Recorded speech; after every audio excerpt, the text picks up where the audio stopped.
Bonjour à tous, bonjour à toutes, bienvenue sur Niap. Aujourd'hui, je vous parle de Star Wars et plus précisément de la Haute République. Alors, qu'est-ce que la Haute République? Eh bien, c'est la nouvelle époque de la chronologie Star Wars. C'est une époque qui se veut antérieure à la saga Skywalker et qui prend place 200 ans avant la menace fantôme. Et 200 ans avant, on découvre une république différente, des Jedi avec des mœurs différentes, des costumes différents, des races différentes, et ce qui en fait une vraie nouveauté dans l'univers Star Wars, puisqu'on n'a pas ou peu de points de repère. Et ça, c'est très positif.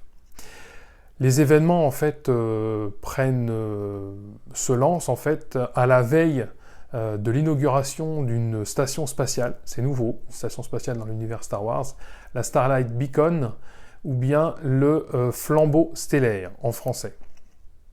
Et donc cette nouvelle époque Star Wars est lancée à travers plusieurs supports, notamment 3 livres et 2 comics. Donc les livres, le premier pour décrire toute cette nouvelle période, c'est simple, c'est La Lumière des Jedi, signé par Charles Soule. Charles Soule que les lecteurs de comics Marvel et Star Wars connaissent déjà, qui est un scénariste et écrivain, du coup, par le fait. Un deuxième roman va être lancé, donc celui-ci est sorti chez Pocket fin mars, un deuxième roman sort le 22 avril, toujours chez Pocket, et enfin un troisième roman jeunesse sortira en bibliothèque verte. Voilà pour la partie écriture, la partie littéraire. Et côté comics, en fait, il y a 2 comics. La Haute République, c'est de ça dont je vais vous parler aujourd'hui, à travers, donc ça ce sont les 2 comics VO, les 2 premiers chapitres, j'y reviendrai tout de suite, paru chez Marvel, et puis un comics jeunesse va paraître chez IDW aux États-Unis et chez Panini également en France. Alors, nous sommes dans une nouvelle pas continuité, mais une nouvelle époque, et tout est nouveau, quasiment, sauf le personnage de Yoda, que l'on va retrouver. Donc pour vous parler un peu de ce comics-là, qui sort, alors ces 2 premiers chapitres sortent en VF le 5 mai, chez Panini, au prix de 6 € en soft cover. Alors, je vais vous parler du premier chapitre, dont la principale vertu est la nouveauté, puisqu'on n'a aucun point de repère. Jusqu'à présent, on nous parlait toujours de près ou de loin des personnages connus dans la saga Skywalker. Et bien là, ça n'est plus le cas. Et donc du coup, c'est complètement nouveau. L'héroïne de ce comics est Keeve Trennis, jeune padawan, qui s'apprête à passer son épreuve pour devenir Jedi accompli. Voilà. Du coup, comme je le disais tout à l'heure, nous sommes à la veille de l'inauguration de la station spatiale Starlight Beacon, appelée en VF le flambeau stellaire, et du coup, qui se situe dans la bordure extérieure et qui est là pour faire régner la paix et la justice, ainsi que, on peut imaginer, rallier des peuples à la République. Donc ce premier chapitre, en fait, nous présente la nouvelle continuité, les personnages, Keeve Trennis, Avar Kriss, notamment la Jedi qui va être en charge en fait de la station Starlight Beacon, qu'on peut voir là aussi, d'accord.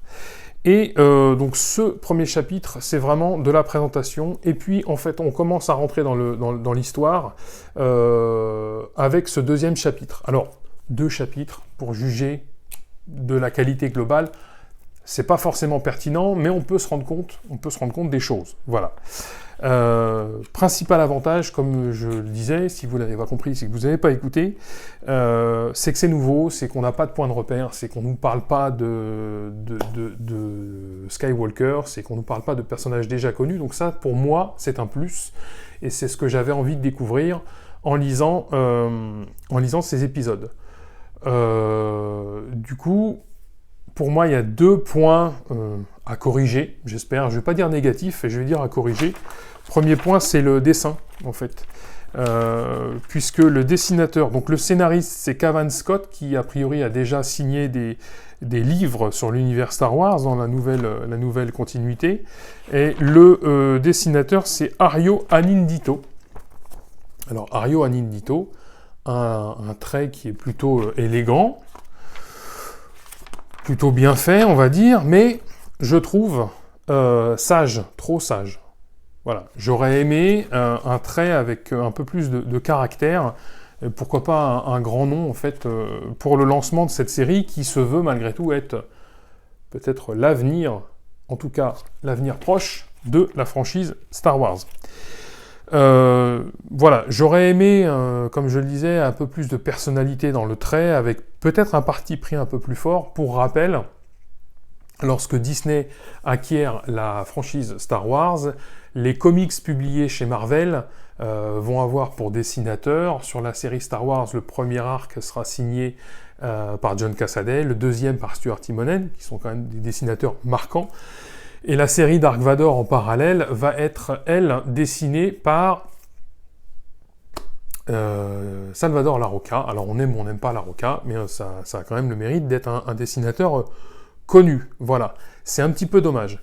Au registre des points négatifs, on nous présente cette grande époque. Vous voyez Yoda là sur les images, qu'on retrouve non pas en tant que grand maître, mais simplement en tant que maître Jedi. Il y a trop de... Enfin, il y a trop de gros plans, il n'y a pas assez pour moi on voit des plans larges, mais il n'y a pas assez de grands plans larges, avec beaucoup de recul, qui nous présentent les paysages, qui nous présentent les planètes, qui nous présentent les costumes, qui nous présentent plein de choses. Il y en a, mais pas assez, et ça se fait qu'on reste un petit peu sur sa faim. J'espère qu'on retrouvera plus ça dans les épisodes à venir. Ce serait pour moi un plaisir. Donc voilà, pour faire une vidéo assez courte, quoi qu'on est à 7 minutes maintenant. Donc je vous invite à découvrir vraiment ces 2 épisodes qui sortent chez Panini au mois de mai, pour le prix de 6 € en softcover. Si vous avez envie de découvrir par vous-même La Haute République, eh bien je vous engage à lire ça, c'est sorti chez Pocket. Et puis si vous avez envie d'en apprendre un peu plus via YouTube, je vous mettrai en description 2 vidéos de Absolute, qui a une chaîne spécialisée sur Star Wars. Une première vidéo qui vous présente La Haute République globalement en fait, histoire d'en savoir un peu plus. Et puis la deuxième vidéo, pour ceux qui souhaitent encore aller plus loin, c'est un live qui fait un peu plus d'1 heure, qui a eu lieu l'année dernière, en 2020, en fin d'année dernière, et qui présente l'univers de manière un peu plus poussée, cette nouvelle époque, et puis les œuvres qui l'accompagnent de manière un peu plus détaillée. Voilà. Sur ce, je vous souhaite une bonne lecture, et je vous dis à bientôt.